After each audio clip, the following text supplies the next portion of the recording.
Well, good morning. It is 6:30 in the morning, Stockholm time, and 7:30 Åland time. Actually, we're an hour ahead on this side. But today we've got to bite the bullet actually, and we've just got to cross across to Stockholm against the wind, because the wind is against us for the next week. So, you know, we want to get across anyway because there's other friends that we want to see and things like that. So yeah, it's going to be a long tack south down the Baltic today. You can see here that we are in the southwest corner of Åland here. We are exactly here, but the wind is more or less against us, and it's the same for like, yeah, the next week, every single day. Southerly wind. Maybe that would have been the perfect day to cross, but never mind, that's ages away. But throughout the day the winds are going to build, and we are going to cross to somewhere over here in the Stockholm archipelago. We could go to a place called Rödhamn, which is a bit north up here, or maybe Bledo up here, but we're probably going to go a bit further south. We're not really sure yet. So the plan would probably be, because looking at the winds, we're a bit further, the wind is a bit further westerly in the morning, and then it shifts a little to the east later in the day. So we might, there we go, so we might start our tack going easterly, and then once the wind shifts a little bit, then go westerly, and we can take advantage of that slight little bit of change, and it won't be such a big tack, hopefully. But the forecasts are never completely accurate, I don't think. You're a bit tired this morning, honey. Oh yes, I didn't sleep very well. She's asking if I've got the anchor remote when we're tied to a buoy. Yes, I know. We can get the anchor remote, honey, if it makes you happy. Yes, let's drop the anchor. Come on, let's go. Dinghy is on board, outboard is on board, everything's ready to go. It's just a case of slipping out.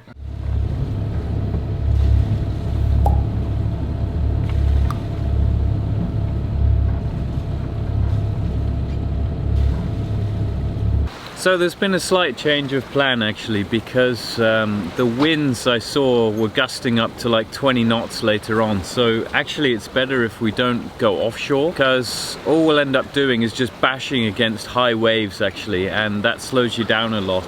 And you haven't got the option as well so quickly to go inshore and get into shelter behind the islands. So the true wind was 195 degrees, and now it's shifted down to 180. So I'm using wind hold on the autopilot, so gradually we're turning further south, which is helping us a lot actually. And even if we have to make a tack, probably when the winds are higher, it's going to be easier in the archipelago to bash against the waves rather than the really big ones out here that can build quite quickly. I think it's the time of the year actually when a lot of boats are crossing back from Åland at the moment, so everybody's stuck in the same boat, so to speak. We're all tacking against the waves and trying to make our way south.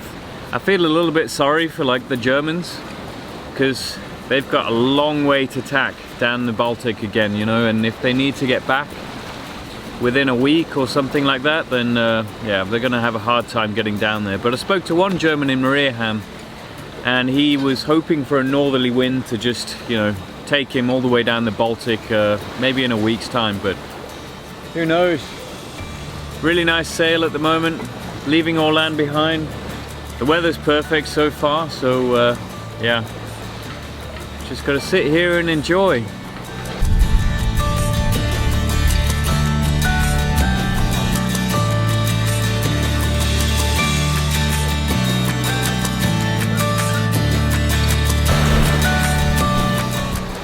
Some power boats crossing today as well before the winds build up. But that must be a lot of diesel for them to cross this. I mean, must be about 150 to 200 litres, something like that, our entire diesel tank to do this crossing.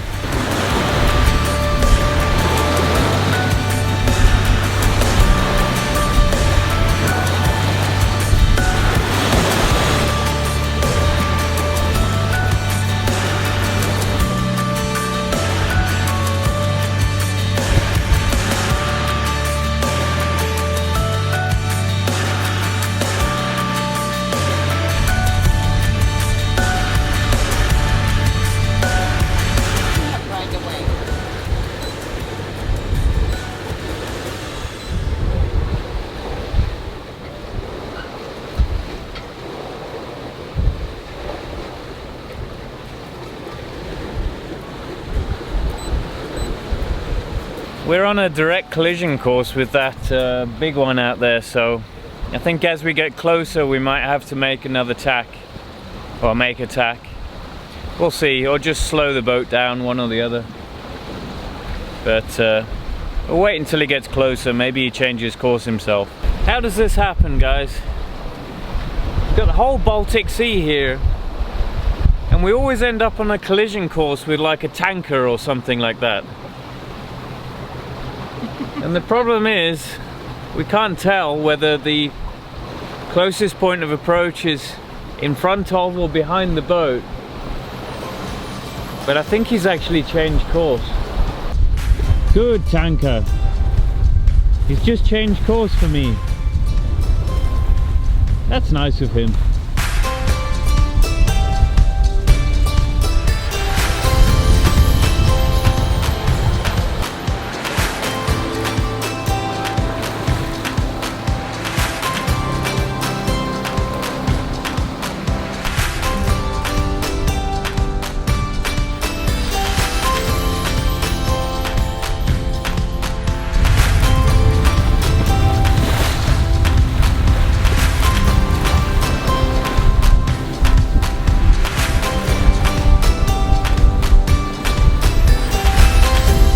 Land ho! So we're up to about 15, 16 knots of wind now. And I've tightened the backstay so that it just lets a little bit of wind off the top and, you know, reduces the lean a little bit, takes a bit of power out of the sail. But it's probably going to be gusting up to 20 today, so I don't think we'll need to reef. But now we're doing like 7.5 knots, really powering into Sweden. We're thinking about going south, but we might get into the archipelago so that we're not bashing against the waves out of here, and then we'll tack through the archipelago. I think that could work pretty well. It's a good idea. But this is a cracking sail right now, guys. Look at this.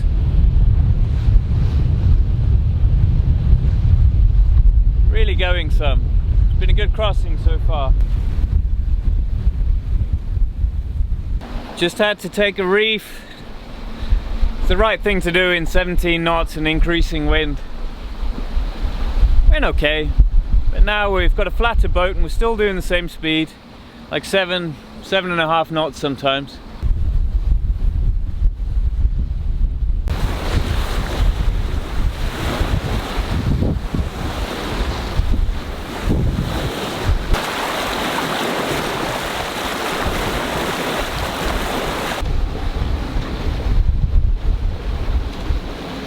So we've been going for quite a number of hours now. I think we've done close to 60 nautical miles. And you can see the weather's changed a little bit. And we've been tacking up the archipelago quite some time. So we're just in the final few miles now. And we set off at about 7 in the morning.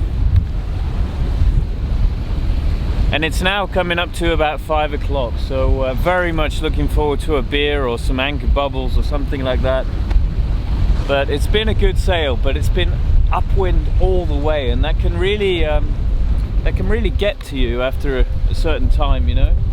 It tires you out faster. I mean, it's a lot easier going downwind or across the wind for sure, but almost there. We made it, honey. Yay!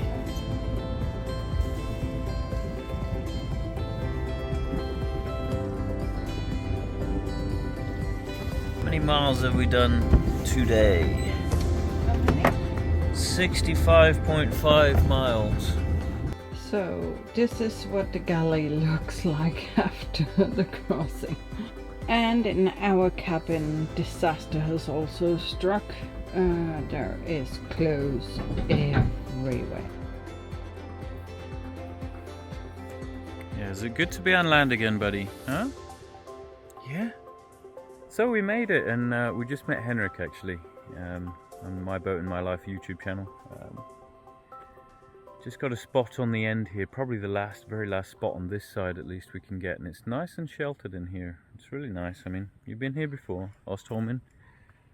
It's always very special. But yeah.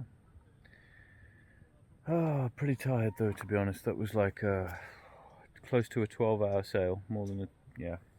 And tacking all the way, and wind in your face, and waves, and you know, it gets tiring. But we're here. We made it, and we can just enjoy now and relax a bit, and we'll go and see the guys in a bit, which will be fun. But I think Ollie's just enjoying his time on land because he's been very patient, very good dog. Sleeping most of the time, and I think he needed it because you know, he's been running around everywhere for the last few days. So. Cheers, honey. Cheers. Good journey. Good journey.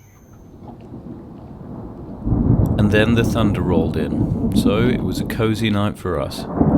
Well guys, that was the end of the season of 2023, and we got really lucky that year actually, because in Åland it was quite nice and sunny most of the time, and in Stockholm it was very rainy.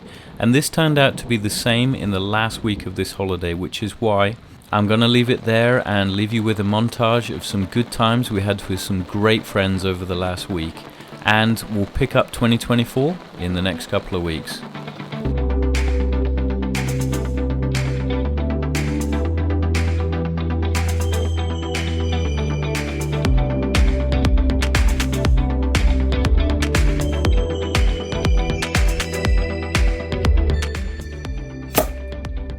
Nice. Good job. Good sound.